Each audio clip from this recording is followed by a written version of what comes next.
Bonjour à tous et ravi de vous retrouver pour ce nouveau numéro de votre magazine Éco-Débat.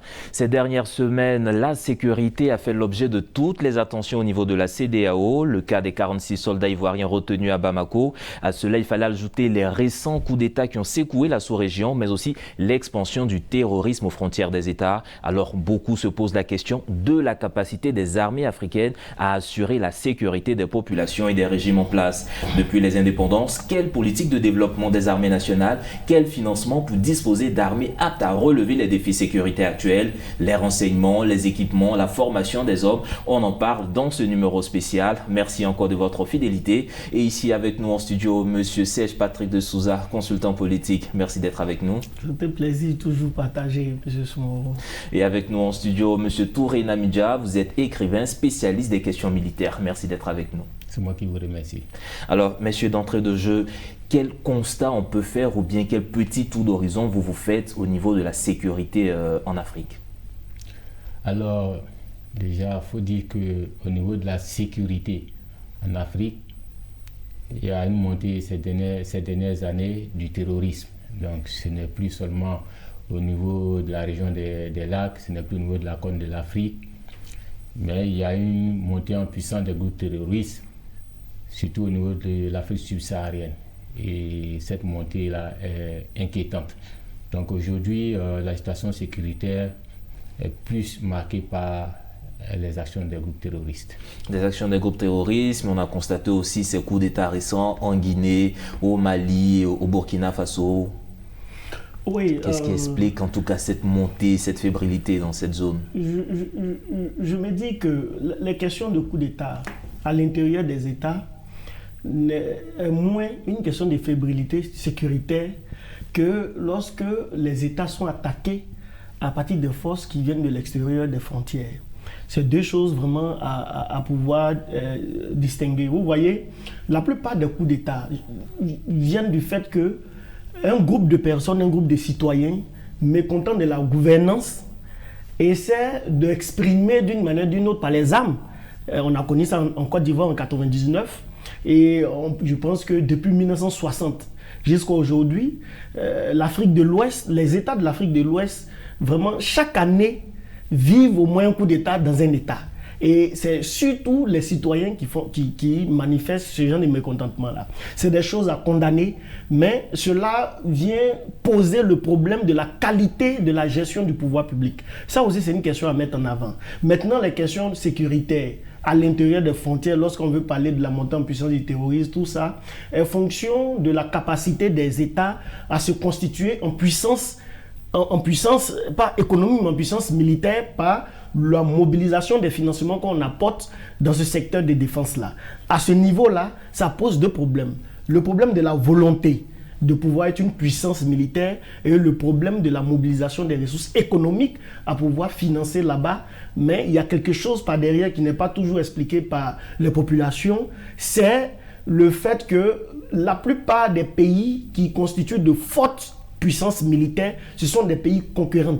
Donc ces pays concurrents-là sont la plupart la France, la Russie, c'est des pays qui ont la capacité d'aller au-delà de leurs frontières pour pouvoir imposer une certaine forme de leadership dans d'autres États. Voilà. Alors, mais même avant d'arriver là, on a vu que récemment, lors d'une rencontre des chefs d'État de la CEDEAO, il a été évoqué le fait de mettre en place une force d'intervention, en tout cas, pour lutter contre le terrorisme, mais aussi prévenir les coups d'État. Est-ce que selon vous, ce n'est pas un désaveu déjà des autorités pour dire que les armées en place ne peuvent pas aller face contre le terrorisme et donc il faut créer une nouvelle forme, une nouvelle armée? Alors, ce n'est pas que les armées sont peut-être en incapacité de faire face au terrorisme, pas forcément. C'est vrai que c'est une des raisons. Mais je pense que le terrorisme ne peut pas, la guerre contre le terrorisme ne peut pas se gagner seul. Il faut une mutualisation des forces. Et c'est important. On l'a vu même au nord du Mali, l'opération Barkhane, il y a eu Takuba et autres. C'est toute la communauté européenne qui s'est mobilisée parce que c'est énormément d'argent, énormément de logistique, énormément de ressources humaines à lutte contre les terroristes. Donc, dans sa forme holistique, il est important que les États africains puissent mutualiser leurs forces parce que c'est ensemble qu'on gagne la lutte contre le terrorisme, parce qu'il faut une lutte holistique, il faut prendre la lutte contre le terrorisme dans sa forme holistique. Donc, évidemment, ressources humaines, logistique, moyens financiers, un seul État ne peut pas mobiliser tout ça. Donc, c'est une décision salutaire de se mettre ensemble. Et puis, contre les coups d'État, bon, on verra ce que ça va donner contre les coups d'État, surtout que parfois, les coups d'État sont salués par les populations elles-mêmes. Voilà, donc, on verra ce que ça va donner. Mais pour l'heure, moi, je pense que le problème le plus important aujourd'hui, c'est la lutte contre le terrorisme. Parce que même aujourd'hui, au Mali, au Burkina, en Guinée, les coups d'État ont été plus ou moins approuvés à cause de la montée en puissance du terrorisme. Les populations ne se sentent plus en sécurité. Et quand elles ne se sentent plus en sécurité, elles ont le droit de demander des comptes à l'autorité. Alors, mais justement, des populations qui ne se sentent plus en sécurité, on a vu ces armées qui sont nées, en tout cas dans le courant des indépendances des années 1960. Qu'est-ce qui explique aujourd'hui que 50 ans, 60 ans, 70 ans, je dis n'importe quoi après, il n'y ait pas cette sécurité? Pourquoi est-ce que les armées n'ont pas suivi le développement de nos États? Il faut qu'on comprenne bien ce qu'on entend par sécurité.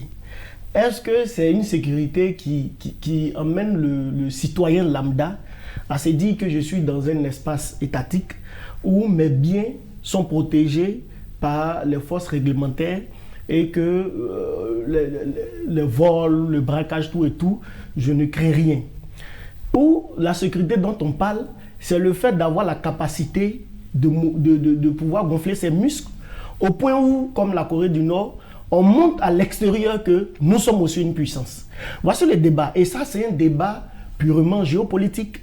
Il y a deux choses. Il y a ce qu'on appelle le soft power.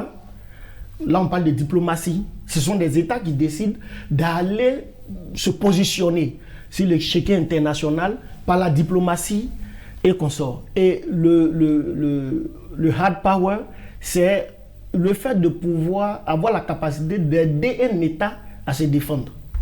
Mais à partir de cet instant-là, c'est de prendre le domaine sécuritaire comme une priorité. Je vous donne un exemple terre à terre. Je compare deux budgets. En Côte d'Ivoire, par exemple, le budget 2023 pour la défense est évalué à 413 milliards. Alors qu'en France, on a 28 165 milliards. Et le budget alloué à la défense en France est dans un contexte où il y a l'Ukraine qui est en pleine guerre avec la Russie. Mais comme vous voyez que la France intervient en même temps dans d'autres États, au Mali, au Burkina, ils ont des forces qui sont quand même éparpillées un peu partout. Ça, c'est un dispositif de positionnement qui fait de la France une puissance. Ce n'est pas spécifiquement son économie, mais c'est la capacité de mobiliser des moyens pour faire de la France une puissance. La deuxième chose, c'est que les Européens ont compris tôt la nécessité de pouvoir former une sorte d'alliance militaire pour pouvoir défendre par rapport à la sécurité intérieure des États, mais en même temps par rapport au positionnement au niveau international. Voilà, on a vu l'OTAN qui est née un peu plus tôt, qui aujourd'hui est une force de protection des États d'Europe, notamment la France, l'Angleterre, tout cela, et par derrière, en même temps que la France bénéficie de la protection de l'OTAN, la France a la capacité de mobiliser ses ressources pour aller dominer d'autres États par son positionnement. Alors justement, moi, il y a deux questions qui me viennent pendant votre intervention. Vous avez fait la comparaison entre le budget de la défense de la France et le budget de la défense de la Côte d'Ivoire. Est-ce à dire que nos pays africains ne mettent pas suffisamment de moyens au niveau de la défense? Ça, c'est ma première question et c'est vers vous que je vais me tourner. Mais en même temps, une deuxième question aussi pour gonfler un peu la réflexion. Il a parlé tout à l'heure de la France qui a plusieurs départements ou plusieurs bases dans d'autres pays. Ces pays africains qui reçoivent ces bases, ces contingents français, est-ce qu'ils ne sont pas diminués dans leur souveraineté, leur armée par rapport à ces bases françaises? Bon, après, il faut savoir que nous n'avons que, excusez-moi, nous n'avons que 40 ans d'indépendance, si je ne me trompe pas, 1960-2022, 42 ans d'indépendance. Contrairement à la France, c'est au moins 100 ou 200 ans. C'est différent. Nous n'avons pas les mêmes réalités. Donc, déjà, il faut savoir qu'entre 60 et 90, nous avons une armée civique. spécifiquement en parlant de la Côte d'Ivoire. Nous avons une armée à vocation civique, elle n'est pas une armée à vocation expansionniste. Donc, effectivement, le président Houphouët-Boigny, qui veut une armée civique, va mettre les moyens pour... On ne va pas acheter, notamment, on ne va pas s'armer à coût de milliards, mais on va investir plutôt dans la formation du personnel. Et c'est en ce moment que vous avez vu, on avait de grandes plantations où l'armée était vraiment une armée à vocation civique, où on avait des travaux d'intérêt général et tout ça. Donc voilà la vision que le président Houphouët avait en 60 et 90. Puis il y avait une assistance technique de l'armée française, donc, avec la base de Port-Boué. Donc voilà la vision déjà que le président Houphouët avait, parce que nous étions un jeune État, donc c'est normal. Pourquoi nos armées sont en retard? C'est comme si vous me demandez pourquoi l'Afrique est en retard au plan industriel, pourquoi l'Afrique est en retard au plan de la santé, pourquoi l'Afrique est en retard au plan de la technologie. Mais ce n'est pas une particularité que nos armées soient en retard, c'est une globalité. Voilà. Donc après, notre budget est 413 milliards pour cette année, contrairement à l'année passée où il était autour de 370 milliards. Donc, il connaît quand même une hausse de 100 milliards. Et pour 2023, il vient en 4e position. Après les infrastructures, l'intérieur, l'éducation et voilà, la santé. Mais cela se justifie. Cela se justifie. La lutte contre le terrorisme ne peut pas se gagner si vous n'avez pas des hommes formés, si vous n'avez pas les moyens militaires, la logistique qui va avec et tout ça. Donc le renseignement, ça demande énormément de moyens. Donc peut-être que c'est petit, mais bon, je suppose qu'ils font avec ce qu'ils ont sous la main. Mais déjà, ce qu'il faut dire, c'est que nos armées ne sont pas une particularité parlant de retard. Donc c'est une généralité. Donc on englobe tout ça dans une généralité. Mais autre chose aussi, quand on regarde un peu ce qui se passe aux différentes frontières, quand on voit un peu les équipements que ces groupes terroristes utilisent, ils sont pratiquement plus armés, plus équipés que nos armées nationales. Comment expliquer ce fait? Mais c'est simple. Déjà, les États africains ne sont pas en retard, ça dépend des priorités. Maintenant, la deuxième chose, c'est que les armes, c'est de la technologie. Et la technologie coûte cher. Ceux qui font cette technologie-là, ce sont des entreprises privées qui font du business. Ils vendent les armes. Et donc, souvent les gens se sentent surpris de voir que tel groupe terroriste est beaucoup armé. Mais s'ils ont l'argent pour acheter ces armes-là, mais ils seront mieux armés que les pays, les États. Mieux. Le terrorisme n'a pas de priorité en termes de développement, en termes d'infrastructure.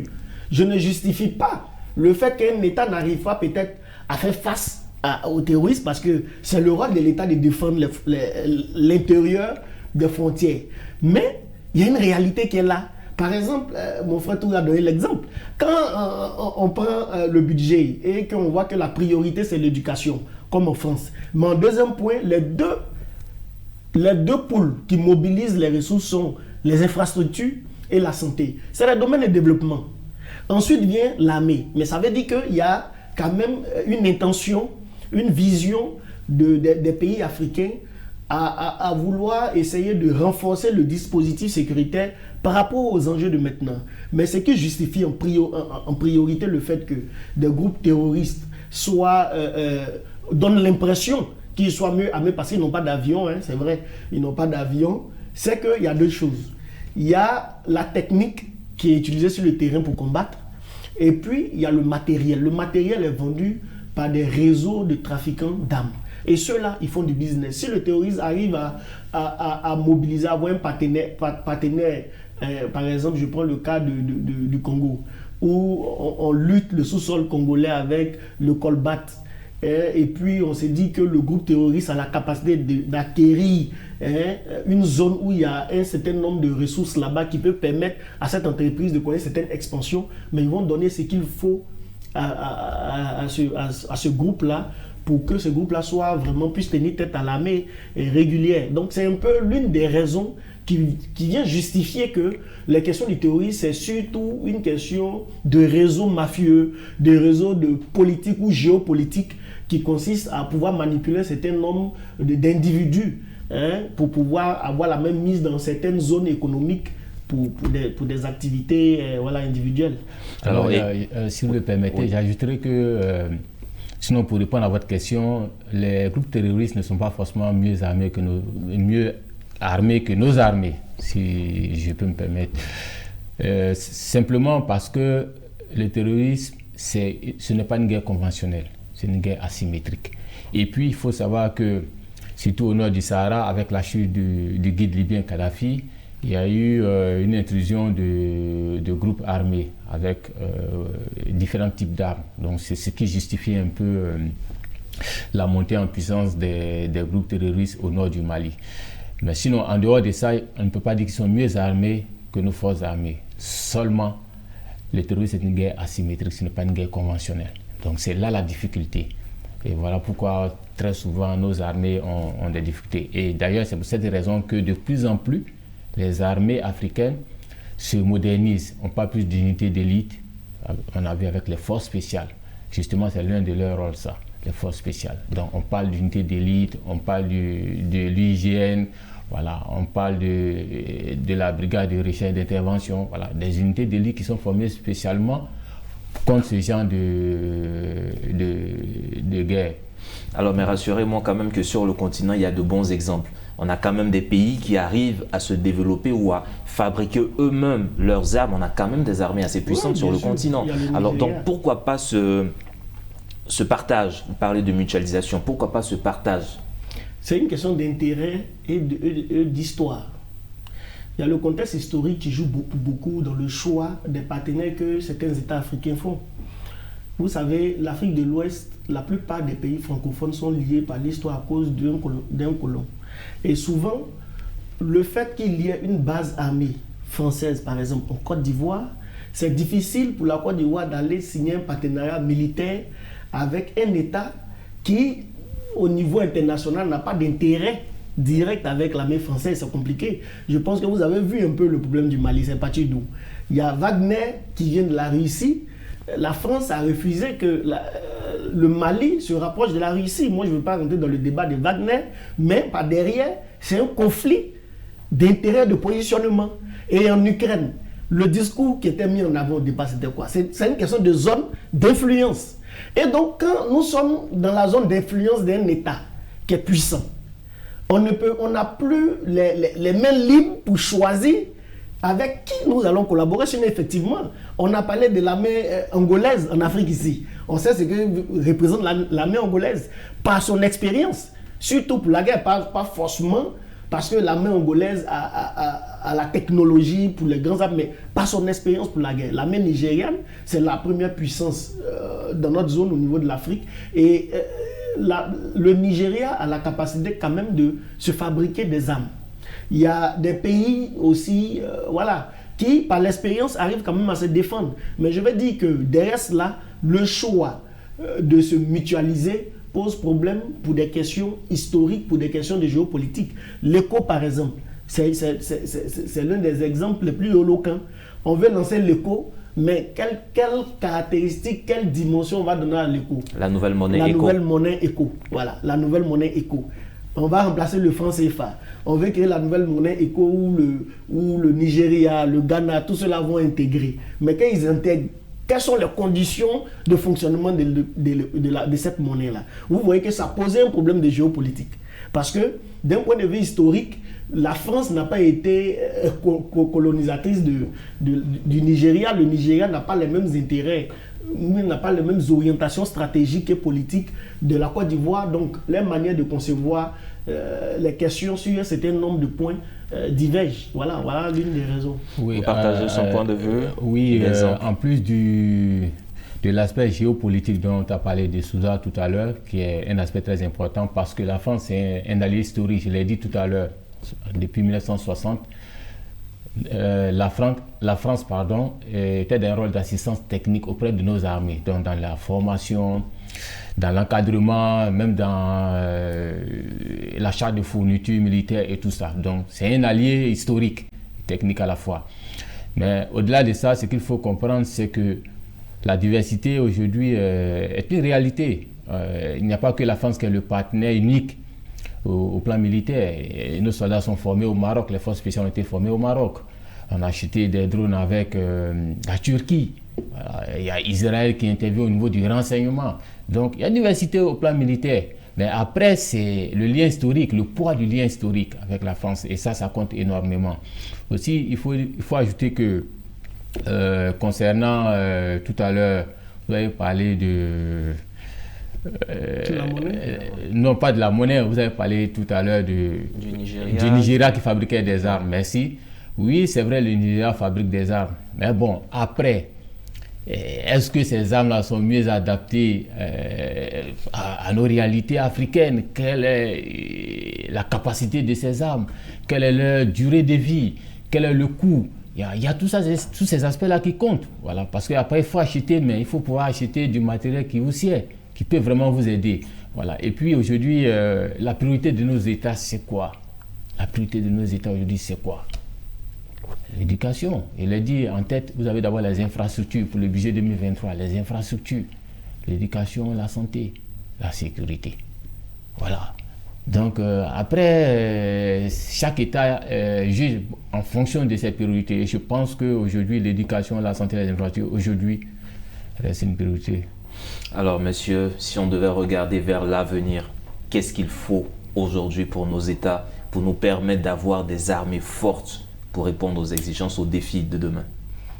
Vous voyez, lorsqu'on vit l'instant présent et qu'on est beaucoup...